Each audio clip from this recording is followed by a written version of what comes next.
Hey guys, welcome back to the channel. We are going to be talking about another paranormal experience I experienced along with Michael and a couple of other friends in one of our probably the most haunted, second most haunted location I've ever been, which I can't give the location for obvious reasons. It takes place on a school, so there's obvious reasons why I can't just give the name, but because if I ever blow up one day to like 1 million subs, 10 million subs, hey, subscribe. If I ever make it that big, I don't want people to start going out there on a school property and start trying to find what we experienced. That's why I can't just give the location. But yeah, I'm almost kind of like afraid to even talk about it because I don't want someone from the area or the school to like, hey, what were you guys doing out there? It's like, well, we were just younger. We were having fun. That's basically basically that's all we were doing. But yeah, it's very interesting to talk about this. This is very interesting. I wish I had Michael here with me because he would obviously not just only back me up, but tell his perspective of the story too. I'm the only one who's going to be talking about it though, unfortunately, right now. I was trying to lose weight. I remember I weighed a bit, and I was like always aiming to be more athletic, going out there, trying to try new things, go on hikes, do walks, ride bikes, trying new things, getting myself more active. And I was like, hey, they have a walking trail in those woods, so why not just go and try out the woods? And he's like, oh yeah, absolutely, that sounds like a lot of fun. So we went out there on our first walk. Nothing really happened, but on our second time we walked up this hill, and on top of this little hill we had like a pressure on our chests at the same time. I remember him taking like a deep breath, and then I started taking deep breaths, and I'm like, is it kind of hard to breathe up here? And he's like, yeah, I was just thinking the same thing. It's really hard to breathe up here. That's very odd that it just started happening out of nowhere. And he's like, I agree. And he started freaking out a little bit. And he's like, and I just went ahead and I said, do you feel like you also have eyes on you? And by the way, this takes place during the day, and we were experiencing the smaller kind of things, So we were just kind of looking around, making sure there was no one else out there. And there was no one else out there during this time of the day, surprisingly, but there wasn't. But we slowly made our way down the hill, continuing down our path, where we were heading towards this giant open land. There's like a giant open grass field of just grass and trees surrounding it. And it was out in the middle of these woods. And we went out there, and we stopped by a creek. And this creek is kind of like the bridge between opening and just the normal woods. We're just looking at the creek and stuff, having fun, looking in the water and everything. We were enjoying ourselves out there. We like nature and stuff. And then all of a sudden, we heard at the same time a pig. We heard pig grunts, and clear as day, we were just looking at each other like, is there a pig over there in those bushes? Because it sounds like a fucking pig on the property. And we went over to those bushes, there was no pig, and it stopped. And we heard a knock off in the distance. It was obviously a knock on the tree, like someone was taking an axe or like something and just banging it against a tree. You're like, we just don't feel comfortable out here right now because of the knocks and the pig noises. There was something off about it. So we left. And we decided that we were going to head back down there that night. And we did. We headed back down there probably around 11. It was pretty dark. And we probably should not have done it. Not only because those woods are rather haunted, but there's also coyotes off in those woods. But we went back there that night. We made a little fire. Don't worry, the place didn't burn down. Made a little fire, and we just kind of sat there talking about stories, listening off in the distance, seeing what we could hear, asking questions. Nothing for the longest time, besides the feeling of just people watching it. But I feel like at that point, it was probably paranoia, just because we were out there in the middle of the night, fire and everything. It was creepy. We rode our bikes up there at this point, because if we had to make a quick getaway, we didn't have licenses, so we were just like, all right, we'll hop on our bikes and just take off. That's kind of our mindset at the time. This is the first night, by the way, that we actually stay here. The first night. We were about to leave. We started heading back. We put out the fire. We were done. We were just done. Nothing was happening. We just felt uncomfortable. Well, we got back towards the bikes, which was quite a little bit of ways away from where we were sitting around and just hanging out. But we finally got back to the bikes, and I stopped, and he stopped, and out towards the school, and the opening, heading towards a playground, we see, at the same time, someone standing there in a furry coat. And this thing was big. This is a massive thing. Something bulky standing there, and we knew it wasn't there earlier. So we kind of just looked at it, And at one point, Michael's like, should we charge it to see if it moves? And I'm like, I'm not charging that thing. That thing is way too big. And if it's demonic, what are we going to do when it turns around and fucking attacks us? There was no way whatsoever I was feeling comfortable with charging at this thing. And I was telling Michael it's not a good idea either, because we're out here in the middle of the night. It's probably about going on 12:30. And we're just not prepared to have a battle with something demonic, if it is demonic. We got on the bikes and we rode off. We kept looking behind us to make sure that thing was not going to chase us, but we just rode off. And yeah, we went back there the next day, and that thing that was standing in that exact spot was not there anymore. So whatever we saw was standing there, and it was something that could move and walk away. And I'm a believer in God. I believe God's on my side, but I don't intentionally go after these things because I know that's on me. If anything happens, that's not on God, that's on me. I'm the one who put myself in that situation. I'm the one who chose to charge this thing when I could have made a safe escape and just go. Happen. So we bolted, and we hadn't gone back for, I'd say, about 2 weeks because we were just uncomfortable after that. But after 2 weeks, guess what? We decided to go right back out there, and we decided to go to the picnic table that was on the other side of the woods, away from where that figure was. We decided to go to the picnic table. And we went during the day.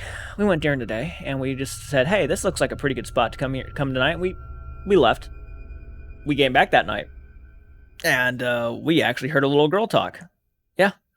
We don't know what it said. We don't know what the little girl said. We just know we heard a little girl talking to us. And this was around 2 a.m. when we heard this little girl talking to us. And it just really got under our skins. We didn't capture it on anything because this was at a moment when we just wanted to prove to ourselves that the paranormal existed. The girl's voice would be in one side of the woods at one point, and then it would be like right behind us out in the woods a little bit, and it would just go from place to place, and we just didn't know why. After hearing the little girl, though, we kind of got spooked, and me and him kind of left after that. But on that same night, when we left, and don't worry, we didn't see a figure that night, but we did have something happen that was probably even scarier than just seeing a figure. Because on the way home, riding up the hill that you can see in this video, it's on the way to the woods that me and Michael used to go to, where we experienced a shit ton of paranormal activity. Mm-hmm. Yeah, take that. That sign actually almost got me back there. Maybe it's a sign. I can't believe you just said that. For where? You know what I mean? It's just on the other side of that school. Tell them the story really quick. The woods is that? Well, no, I just saw something move in front of the sign way down there, dude. No, you didn't. Yes, I swear to God. You actually are serious. That's the hill that we rode up on our bikes. Me and Michael started hearing a moan off in the distance in the middle of the woods while we were going up this hill, which was quite a ways from the woods. We started hearing this moan. That was obviously not a coyote. This was a man's groan. And I can demonstrate it for you right now. Just like that. Just like that. A man's groan. The voice was deeper, but it was a man's groan. And that thing, about every minute, maybe not even a minute, maybe every 30 seconds, we would hear this thing off in the distance in the middle of the woods while going up this hill. Our hearts sank to our feet. Like, we knew it was a spirit. We knew it was a ghost, but we didn't know it was going to follow me all the way home. We got up the hill. I'm actually getting teary. I don't know if you guys can tell. I'm getting teary-eyed talking about it because this scared the hell out of me. It was one of the most terrifying experiences ever. And we didn't think nothing of it because it didn't follow us. Like, at that moment. It wasn't following us at that moment. But we were staying the night in a tent out in my backyard. And this is in the middle of town, around public society. We were in a tent in the backyard watching The Hills Have Eyes. I remember this situation so well. We were in this tent, and in the middle of the movie, maybe like, not even in the middle, maybe like 20 minutes into this movie, we heard it again. We heard the, oh, and this time it was so close. It was right in the middle of town. I remember it clear as day. I looked at Michael, I pressed pause on the movie, and I'm like, listen for a second, dude. And there it was again. Right there. And it was in the middle of town this time. And I just looked at him like, you got to be actually kidding me. And me and him thought we had gotten something attached to us. We knew about attachments even then. We thought we had an attachment to us. Shit, I remember I never got up faster from anything. We got up out of the tent. We ran towards the house. We stopped at the back door and we heard it again in the middle of town. The moan from this man spirit. And we went inside the house. We went upstairs. We told my mom. I was crying. We're sitting here listening to it. And we don't know if it ever made it to the house, but it was almost like it was like looking for us in the middle of town. True story, swear to God, ask Michael. He got cold chills when I brought it up because he couldn't believe it either. And that next day, I remember we had a rainstorm that night and we didn't even go back out for the stuff. The tent was wide open and everything in that tent got ruined from the rain. So the movie I left out there, the portable DVD player, got ruined because of the rain. One of the scariest nights of my life, hands down. I couldn't believe we heard that. So we went back there. We went back there during the day. We were too scared to go back at night. It was the last time. It was the last time we went out to the woods. Went out there. We decided to go to that open grass, that open field that I told you guys about. That's past the pond. You go past the creek and you'll get to the open field. And we went out there and we started asking questions, you know, about the moaning. We started asking questions about the little girl. If there's any spirits trapped out there, we started asking all these questions. And me and him standing in this open field in the middle of the day started to hear people walking all around us, like literally a foot or two away from us, all around us. There were so many people walking around us, yet we couldn't see a thing, but we could hear the grass being stepped on, and we were just sitting there. We didn't feel threatened, but we sat there and just listened the entire time, asking questions. We didn't get no responses, just people walking around us, yet no explanation why.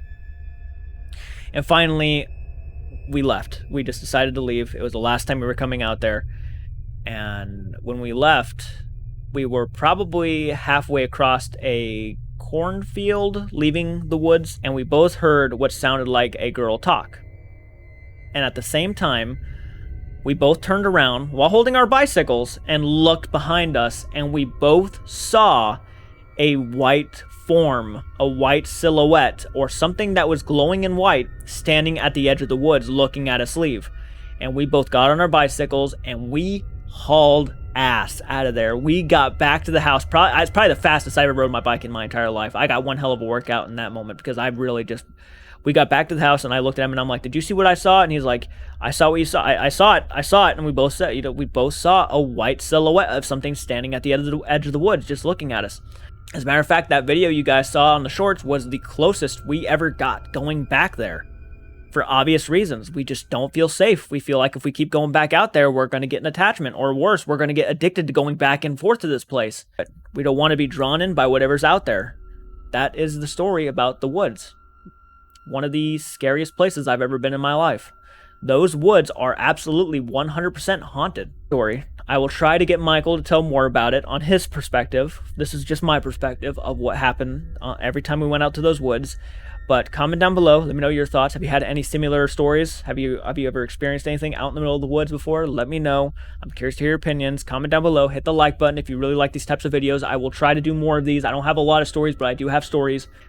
Thank you guys so much for watching, subscribing to the channel. We're almost at 15,000 subs. Let's see if we can get to 20,000. I would love to someday get, and this is one of my goals in life, like a bucket list thing, is to get a 100,000 subscriber play button to show that I actually accomplished something, you know, like YouTube. No one else can say that they have in my school besides me. That would be something. I would love to say that. So comment down below, let me know your thoughts. Hit the like button, subscribe to the channel. I will do more videos like this for you guys. And until next time, keep it retro and take care. Holy shit, Michael. We made it to We Slaughtered Barbecue. The epitome and the purpose of our trip is to make it to this area. Oh yes. Food and cattle. Yep. I just noticed, is that a cemetery way over there, or are those cattle? No, I think that is a small cemetery. Holy shit, that's kind of cool and creepy. That thing is massive, but there's not just that one. There are spiders literally There's everywhere. one there. There's one there. There's one over there. Dude, they're everywhere on the Oh, they're all properties. huge. It's Oh, cool. there's one there.